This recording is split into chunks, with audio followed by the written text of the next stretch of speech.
High বন্ধু বান্ধৱীসকল, মোৰ অন্য এটা নতুন ভিডিঅ'লৈ আপোনালোকক স্বাগতম জনাইছোঁ। প্ৰথম আৰু দ্বিতীয় পৰ্যায়ৰ নিৰ্বাচন শেষ হ'ল। এতিয়া তৃতীয় শেষৰটো নিৰ্বাচনৰ বাবে সকলো ৰাজনীতিক নেতাসকলে একদম মাৰাথান প্ৰচাৰ চলাই গৈছে। আজি অসমৰ ধুবুৰীত উপস্থিত আছে কংগ্ৰেছৰ প্ৰিয়ংকা গান্ধী, আৰু প্ৰিয়ংকা গান্ধীয়ে কি ক'লে মই আপোনালোকক সম্পূৰ্ণ দেখাই আছোঁ এই প্ৰতিবেদনটোৰ জৰিয়তে। আপোনালোকে ভিডিঅ'টো সম্পূৰ্ণকৈ চাওক। আৰু আপোনালোকে আজি যিসকলে মোৰ ইউটিউব চেনেলটো নতুন কৰি ভিজিট কৰিব, প্লিজ আপোনালোকে ছাবস্ক্ৰাইব নকৰাকৈ নাযাব। গতিকে বলক এতিয়া আমি ভিডিঅ'টি সম্পূৰ্ণকৈ চাওঁ। चाहे असम में चाहे पूरे देश में एक ऐसी राजनीति चल रही है जो जनता के लिए नहीं चल रही है। असम के अपने मुख्यमंत्री को देखिए और उनकी तुलना बाकी मुख्यमंत्रियों से कीजिए जो कांग्रेस के प्रदेशों में कांग्रेस की सरकारें चला रही हैं। आप रेवंत रेड्डी से पूछेंगे कि रेवंत जी तेलंगाना में आप क्या कर रहे हैं, तो वो आपको सारे काम गिनाएंगे। वो कहेंगे कि जो कांग्रेस पार्टी ने गारंटी दी थी चुनाव से पहले, उनको पूरा करने का काम कर रहा हूँ।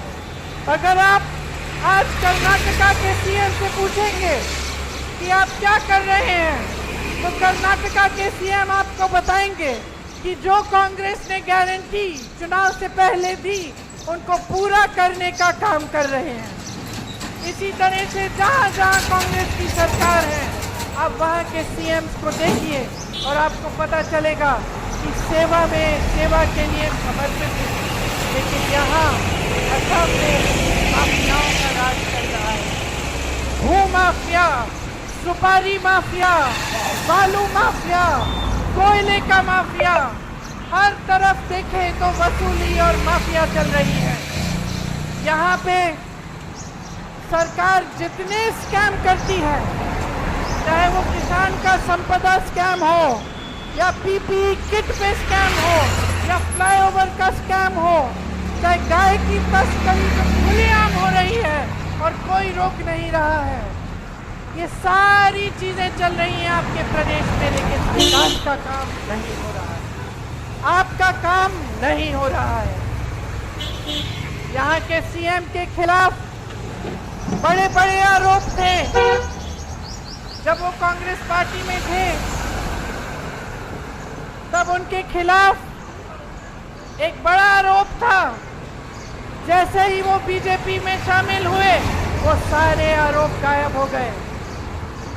बीजेपी ने एक वॉशिंग मशीन बनाई है जिसके अंदर जिसको डालो पहले वो भ्रष्ट कहते हैं, जो भ्रष्ट होता है दूसरी पार्टियों से लाके अपनी वॉशिंग मशीन में डाल के साफ कर देते हैं।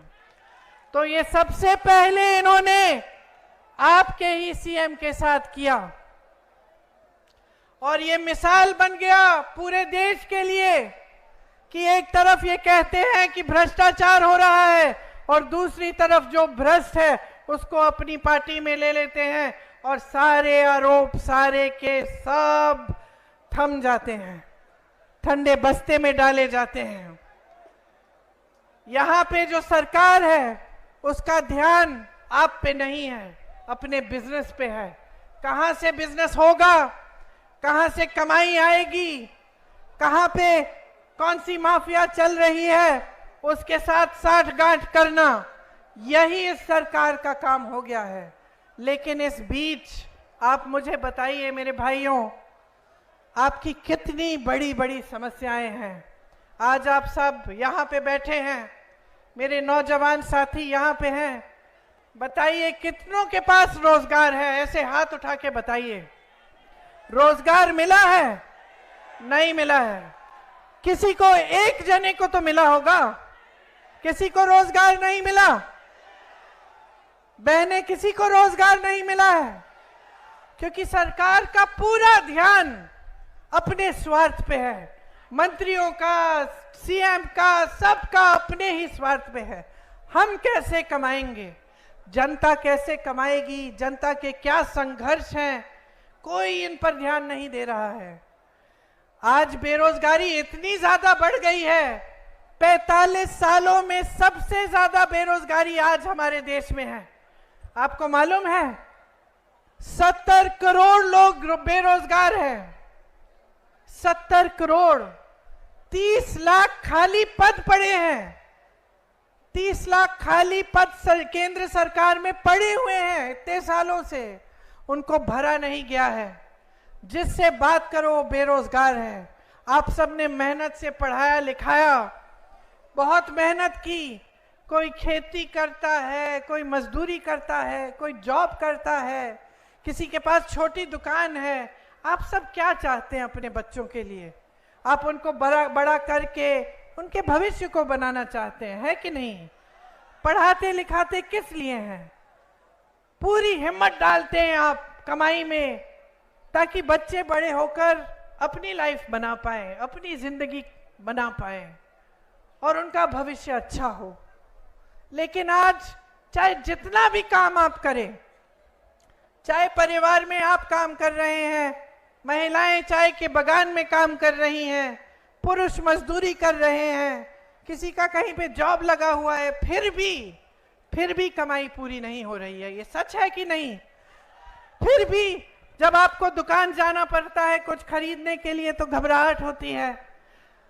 जब कोई बीमार पड़ता है तो पूरे परिवार पे संकट आ जाता है कि कैसे इलाज कराएंगे। सही बात है कि नहीं? सही बात है ना?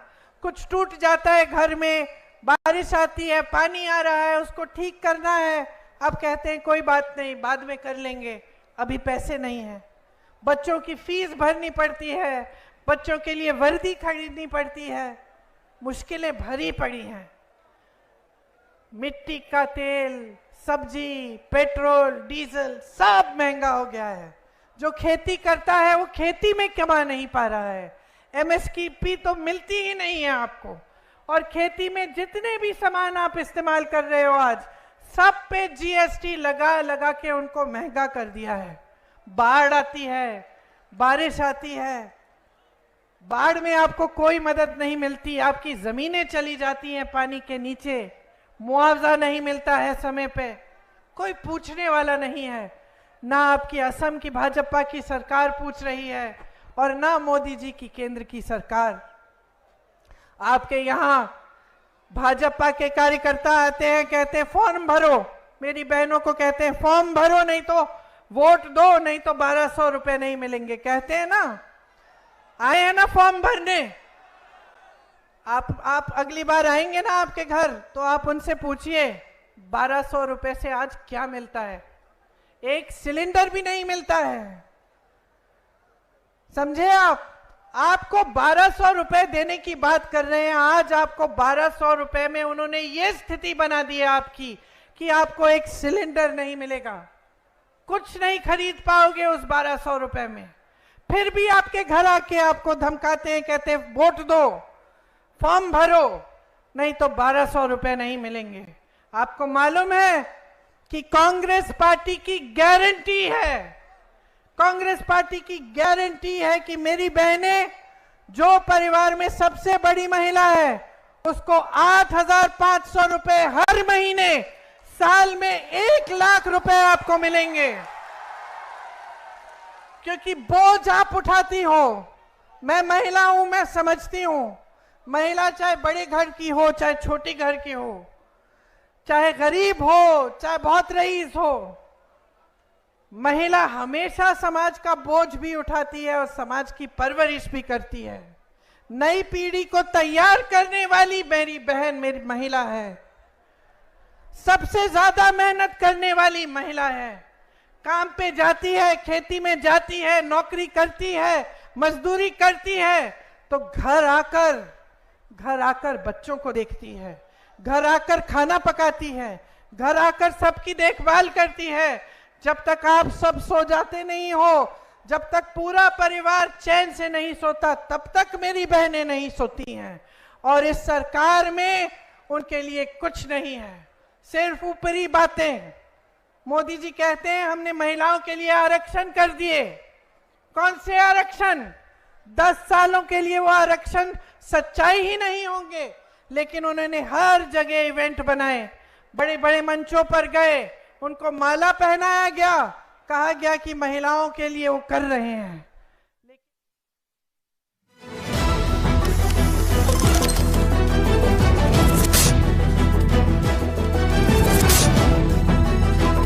মোৰ এটা কৰিব লাগে, ভাৰতবৰ্ষটো প্ৰযোজ্য কৰিব লাগে। আৰু ইয়াৰ পিছতে হৈছৈ লাগিল। ইয়াৰ পিছতে বিজেপিয়ে কংগ্ৰেছক ঠকা খৰকা কৰা পৰিলক্ষিত হ'ল। বিজেপিয়ে ক'লে কংগ্ৰেছে লুণ্ঠন চলাব জীৱিত কালতো এজন ব্যক্তিৰ, আৰু তেওঁৰ মৃত্যুৰ পিছতো তেওঁক এৰি নিদিয়ে। তেওঁৰ যি সম্পত্তি, সেই সম্পত্তিৰ সিংহভাগ চৰকাৰে লৈ যাব, আৰু তেওঁৰ সম্পত্তিৰ 100% ভাগ তেওঁৰ সন্তানে পোৱাৰ পৰা বঞ্চিত হ'ব বা সন্তানে পোৱাত বাধাৰ সৃষ্টি কৰিব। কংগ্ৰেছে এনেধৰণৰ অভিযোগ বিজেপিৰ পৰা আহিল। এতিয়া বহুকেইটা প্ৰাসংগিক প্ৰশ্ন। ইনহেৰিটেন্স টেক্স কি? মাৰ্কিন যুক্তৰাষ্ট্ৰত উত্তৰাধিকাৰ সূত্ৰে পোৱা সম্পত্তিৰ ওপৰত যি কৰ নিৰ্ধাৰণ কৰা হয়, গোটেই প্ৰক্ৰিয়াটো কেনেদৰে পৰিচালিত হয় মাৰ্কিন যুক্তৰাষ্ট্ৰত, কিমান শতাংশ কৰ নিৰ্ধাৰণ কৰা হয়, সীমা বান্ধি দিয়া হয়নে নহয়, এনেবোৰ প্ৰশ্ন আজিৰ তাৰিখত প্ৰাসংগিক। আৰু আনটো প্ৰশ্ন হৈছে ভাৰতবৰ্ষত এজন মৃত ব্যক্তিৰ সম্পত্তিৰ ওপৰত কৰ লোৱাৰ ব্যৱস্থা আছিলে নে নাই। প্ৰথমতে আমেৰিকাৰ প্ৰসংগটো উল্লেখ কৰোঁ। আমেৰিকাত ইনহেৰিটেন্স টেক্স আছে, কিন্তু গোটেই মাৰ্কিন যুক্তৰাষ্ট্ৰত বা ফেডাৰেলি সেই ধৰণে কৰ সংগ্ৰহ কৰা নহয়, কেন্দ্ৰীয়ভাৱে সেই ধৰণে কৰ সংগ্ৰহ কৰা নহয়। মাৰ্কিন যুক্তৰাষ্ট্ৰৰ 5খন ৰাজ্যত, ভাৰতীয় ভাষাত ৰাজ্য বুলিও ক'ব লাগিব, 5খন প্ৰভিন্সত বা 5খন ষ্টেটত সেই ধৰণে কৰ সংগ্ৰহ কৰা হয়। অৰ্থাৎ এজন ব্যক্তিৰ মৃত্যুৰ পাছত উত্তৰাধিকাৰ সূত্ৰে যিসকলে তেওঁৰ সম্পত্তিৰ ভাগ পাব, তেওঁৰ সন্তানো হ'ব পাৰে, তেওঁৰ ভাতৃও হ'ব পাৰে, ভগ্নীও হ'ব পাৰে, বা আন যিকোনো ব্যক্তি হ'ব পাৰে, সেই যি ভাগ পাব, ভাগৰ ওপৰত কৰ নিৰ্ধাৰণ কৰা হয়। বিভিন্ন পৰ্যায়ত বিভিন্ন স্লেব আছে, সেই স্লেব অনুসৰি কৰ নিৰ্ধাৰণ কৰা হয়, আৰু সেইটোকে মাৰ্কিন যুক্তৰাষ্ট্ৰত ইনহেৰিটেন্স টেক্স বুলি কোৱা হয়। যি 6খন ৰাজ্যৰ কথা ক'লোঁ, সেই 6খন ৰাজ্যৰ 2খন অন্যতম ৰাজ্য হৈছে পেনচিলভেনিয়া আৰু নিউ জাৰ্চি। পেনচিলভেনিয়া আৰু নিউ জাৰ্চিত ইনহেৰিটেন্স টেক্স প্ৰযোজ্য, সমান্তৰালকৈ লোৱা আৰু আন 2খন ৰাজ্যত, আন 2খন প্ৰভিন্সত সেই টেক্স প্ৰযোজ্য। ये लोग कुछ नहीं बोले, मोदी जी कुछ नहीं बोले, बल्कि इन्होंने अपराधियों को बचाने का काम करवाया। जहां जहां अपराधी थे सबको बचाया, उनकी रक्षा की गई सरकार से। लेकिन महिला की सुरक्षा के बारे में ये लोग बात करते हैं। ये लोग आकर आपको कहते हैं कि हम महिलाओं की सुरक्षा करेंगे। किस मुंह से करेंगे बहनें, किस मुंह से? हाथरस में नहीं की, उन्नाव में नहीं की, मणिपुर में एक जवान की बीवी को निर्वस्त्र करके सबके सामने चलाया गया। सबने वो वीडियो देखा कि नहीं? सबने देखा। मोदी जी ने देखा होगा ना, अमित शाह जी ने देखा होगा ना, तो चुप कैसे हो गए? बचाने नहीं आए, कोई कार्रवाई नहीं हुई, आंख मूंद दी, मुंह इस तरफ फेर लिया। पूरा देश देख रहा था, महिला को बचाने नहीं आए। जहां जहां अपराध हो रहा है वो अपराध होने दे रहे हैं। ओलंपिक की हमारी मेडलिस्ट थी, जब मेडल जीत के आई मोदी जी के घर गई, मोदी जी ने बुलाया उनको चाय पिलाई, उनके साथ फोटो खिंचाई। सारी मीडिया में ने लिखा, देखो मोदी जी के काल में इंडिया मेडल लेके आ रही है ओलंपिक से। जब वही महिला सड़क पे उतरी, जब उसी महिला ने कहा कि मेरे साथ गलत हुआ है, मेरे साथ गलत हुआ है, मोदी जी मेरी मदद कर दीजिए, जो आपकी पार्टी में नेता है उसने किया है, तो मोदी जी ने एक लफ्ज नहीं कहा। वो बच्ची बैठी रही सड़क पे, मैं उस बच्ची से भी मिली, मैंने उससे बात की, उसने कहा मुझे कुछ नहीं चाहिए, मुझे न्याय चाहिए दीदी। लेकिन मोदी जी ने न्याय नहीं दिया, अपने घर से नहीं निकले। वही हालत जो महिलाओं की है, वही हालत किसानों की। किसानों ने आंदोलन किया, मोदी जी अपने घर से नहीं निकले। 600 किसान शहीद हुए, मोदी जी ने एक लफ्ज नहीं बोला, मिले तक नहीं कि उनकी सुनवाई हो जाए, कि वो जो काले कानून, किसानों को खत्म करने वाले कानून थे, उनको ये हटाएं। आज चाय के बागानों में आप मजदूरी करते हैं। मैं पिछली बार चुनाव में आई थी, मेरे ख्याल से 2 साल गुजर गए होंगे। उस समय से समस्या थी कि आपका जो वेतन है वो बढ़ाया ही नहीं गया। मैं चाय के बागान में गई, महिलाओं से मिली, उन्होंने मुझे अपनी समस्याएं बताया कि कैसे पूरे दिन काम करती हैं, कभी कभी टॉयलेट भी नहीं होता, उनके लिए दूर होता है, उनको जाना पड़ता है चल के, और इतना कम वेतन मिल रहा था। उस समय उनकी मांग थी कि हमारा वेतन बढ़ाया जाए। 2 साल गुजर गए, आप भाजपा की सरकार लाए, आपके मुख्यमंत्री चाय के बगानों को हड़पवाते हैं, चाय के बगानों में अलग अलग बिजनेस कराना शुरू कर दिए हैं, लेकिन जो चाय के बगान में मजदूरी करते हैं उनका वेतन उन्होंने नहीं बढ़ाया। तो आप सोचिए, कांग्रेस में हमने कहा है कि हर रोज की मजदूरी 400 रुपए तक हम बढ़ाएंगे और ये हमारी गारंटी है। यहां आपकी मांग है कि कोच राजवंशी समुदाय जो है उसको एसटी स्टेटस मिले। कब से आपकी पुरानी मांग है, इस मांग का हम पूरा समर्थन करते हैं। आपने सुना होगा राहुल जी कहते हैं कि जाति जनगणना कराएंगे। जाति जनगणना का मतलब है कि ये गिनती होगी कि किस समुदाय में, किस जाति में कितने लोग हैं, ताकि सही से भागीदारी पूरी देश में हो पाए। और सिर्फ जाति के आधार पर नहीं, लेकिन अमीरी गरीबी के आधार पर भी, ताकि हम जान जाएं कि भाई यहाँ ये समस्या है, ये जाति है, ये धर्म के लोग हैं, जहाँ पे कुछ अलग सी समस्या है और इसको पूरा करने के लिए हम क्या करें, या इनकी पूरी भागीदारी नहीं हो रही है। तो ये सब चीजों को समझने के लिए ये जाति जनगणना कराएंगे। लेकिन इसमें एक महत्वपूर्ण बात यह है कि आज जो रिजर्वेशन पे 50% का कैप है वो हटाया जाएगा।